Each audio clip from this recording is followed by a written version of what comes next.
Hey everybody, welcome back to Gillen's Garage. And the question of the day is, can it be saved? All right everybody, as you see behind me here, I've got a 1967 F750 two-car rollback. Heck yeah, man. They don't come any cooler than this. Where do you find vintage steel like this? And let me tell you what, here at Gillen's Garage, we appreciate the old stuff. We're not going to take something, make it nice, then take it out, beat it up and destroy it. No, we're interested in trying to save a relic like this. And so if you like that stuff, stay tuned. All right, well, let's dive into this beauty. Like I said, 1967 F750. So it is the bump side. Nice Super Duty hood scoop. Always a nice piece. But underneath that, let's see if I can pop the hood on this thing. Oh, there we go. Whew, boy. Is a 391 FT motor, so it'd be pretty similar to the 390, but it's the commercial engine. This thing has air brakes, so there's the compressor, and let me tell you what, air brakes work. That's a bonus. So to get the thing fired up, ended up having to put a coil on it. Carburetor worked pretty good. I just went ahead and disconnected the fuel line and actually just ran a fuel hose down off of the upper bunk down in, and gravity fed into the carburetor, so it worked out really well. The one thing I did forget to do, which made life a little difficult, is add some power steering fluid. So I don't recommend driving this without power steering. I wish I wouldn't have lost that video, but that was super sketchy. So anyhow, truck's got some pretty cool patina. It is a custom cab, so higher end back in the day. But doors are nice and hinges are good. Door bottoms, believe it or not, aren't all that bad. But the cab corners leave a little to be desired. It's a mess. The air cleaner assembly and whatnot, but it is a 5-speed with a 2-speed rear. May have had a radio at some point, but full gauge array. But your basic run-of-the-mill 1967. I do like this color though. I mean, if this is the original color, I like that a lot more than this dingy blue. This burgundy is right up my alley. Yeah, as you can see, my Torador red Freestar daily runner. So anyhow, like I said, air brake truck. The hydraulics seem to be okay. The air is good, but the bed had a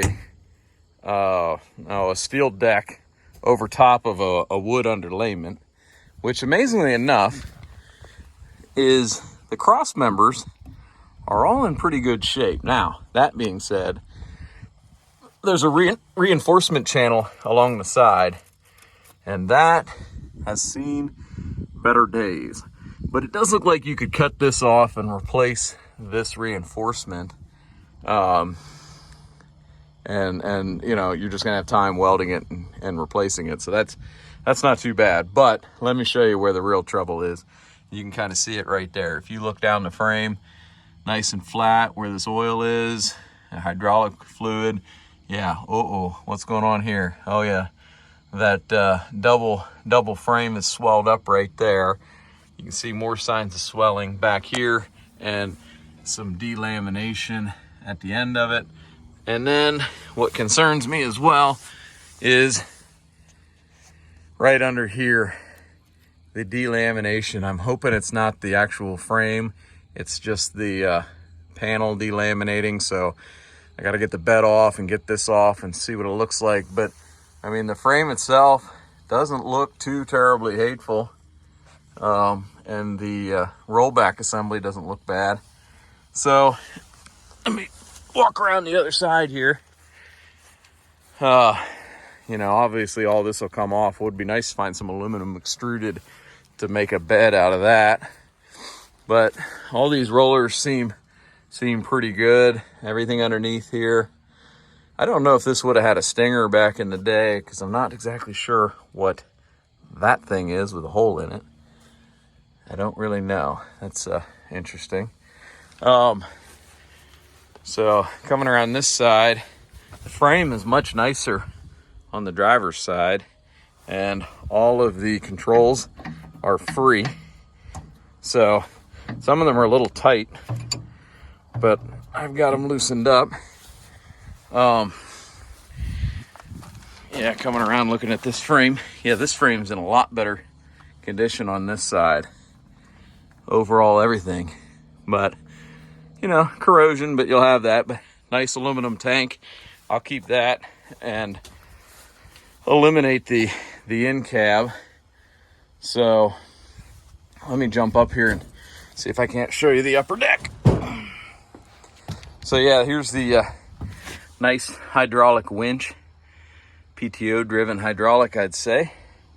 And then the upper deck, kind of a cab protector here. Things are a little beat up on the end, but let's see if I can jump up here. I think this was added, so maybe to keep stuff from falling down on the hood. But there's the second hydraulic winch with a nice setup they got there, and it's complete. So, and this is pretty solid. Everything up here looks really good. So the question is, can it be saved? Yeah, so to go with this custom cab, this thing had a chrome grille, but what gets me is, look at this, manufactured. They didn't even care if that thing was plumb or square to the rest of the assembly. Just stick it up there and weld her fast. But that would have made me think that this thing is like, you know, somebody's creation. But as a matter of fact, this is a Grove manufacturing unit, and Grove is the precursor to the Jerr-Dan. So Grove sold their patents or however it went, or their ideas and whatnot. They sold them to Jerr-Dan, and Jerr-Dan started making all of their rollbacks. Well, so what do you think? We leave for Montana in a couple weeks, and I was cruising around Facebook, and I got a prospect in Bismarck of a nice F600 state truck. It's got a really nice cab and a pretty good front clip, got a couple little dings in it. And then another truck even closer to where we're hunting, that's I think even an F700. Looks like it has a longer frame, which would be a bonus. That one in Bismarck has a shorter wheelbase than this one. But the one that's a little closer there on the border of North Dakota and Montana, it looks really clean. The roof gutters look good. The pictures I got look good, so I can't wait to see that one in person. But there's a good donor cab and maybe even a frame just to take this off and just put this rollback body right onto that truck. So that's good enough for me. And then I got an extra Cummins sitting in the shop, and I got an SAE2 bell housing. So I did notice that this has a medium duty transmission. So if I get a pressure plate and a clutch assembly for Cummins behind that, I should be able to use this transmission and driveline right behind a Cummins, which would be super cool. So this thing will be a lot more capable with some Cummins power. I can use that aluminum tank, flush it out, put diesel fuel in that, and make myself a nice vintage cruiser, you know, something that I can haul the cars to the car show with. And, you know, it's just a matter of finding time to get something like this done. But I'll let you guys be the judge. Should I save it? I surely can't scrap it. But should I let it go on to somebody else with more time? Oh, maybe. But I don't know. My buddy John says I'm that guy that names all the stray kittens.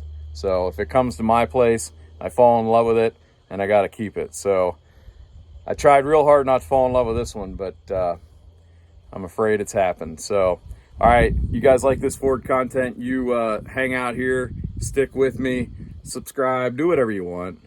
But just hang out and watch what I got going on. Let me know if you like it. And so thanks a lot, and we'll catch you on the next one.